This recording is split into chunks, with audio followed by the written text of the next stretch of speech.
ഇപ്പോൾ ടൈം 10:15 അപ്പോൾ റൂമിലിങ്ങനെ ഇരുന്നപ്പോൾ നമ്മൾ ഫുഡ് കഴിക്കാനെന്ന് വെച്ചിട്ട് ഇറങ്ങി. അപ്പോൾ എന്നും നമ്മൾ ഇന്ത്യൻ റെസ്റ്റോറൻറ്റിൽ നിന്ന് അറബിക് റെസ്റ്റോറൻറ്റിൽ നിന്നൊക്കെയാണ് നമ്മൾ ഫുഡ് കഴിക്കുന്നത്. അപ്പോൾ ഇന്നൊന്ന് മാറ്റി പിടിക്കാമെന്ന് വെച്ചിട്ട് കസ്രൽ പഞ്ചാബ് എന്ന് പറഞ്ഞ ഒരു പാകിസ്ഥാനി റെസ്റ്റോറൻറ്റ് കാണാറുണ്ട്. അപ്പോൾ ഇവിടെ ഒരുപാട് പ്ലേറ്റുകൾ കാര്യങ്ങളൊക്കെ ഉണ്ട്. നമ്മൾ പറഞ്ഞത് എന്താണെന്ന് വെച്ചാൽ ഇവിടുത്തെ ചിക്കൻ ടിക്ക എന്ന് പറഞ്ഞു. എന്താ ചിക്കൻ കടായി, നമ്മൾ പറഞ്ഞത് ചിക്കൻ കടായിയാണ് കേട്ടോ. പിന്നെ അതേപോലെ ദാൽ കറിയും പറഞ്ഞിട്ടുണ്ട്, റൊട്ടിയും പറഞ്ഞിട്ടുണ്ട്. അപ്പോൾ നമ്മുടെ സാധനം നമ്മുടെ ഫ്രണ്ടിലെത്തിയിട്ടുണ്ട്. അന്ന് വീഡിയോ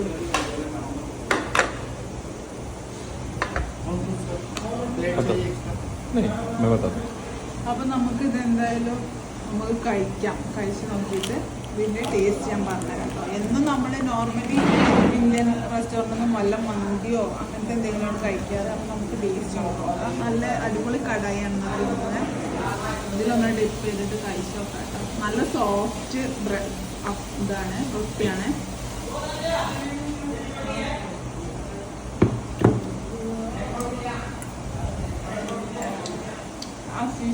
നല്ല അടിപൊളി ടേസ്റ്റാണ്. പാകിസ്ഥാനി ഫുഡ് എനിക്ക് നോർമലി അങ്ങനെ ഇഷ്ടമല്ല. നമ്മൾ വരാറും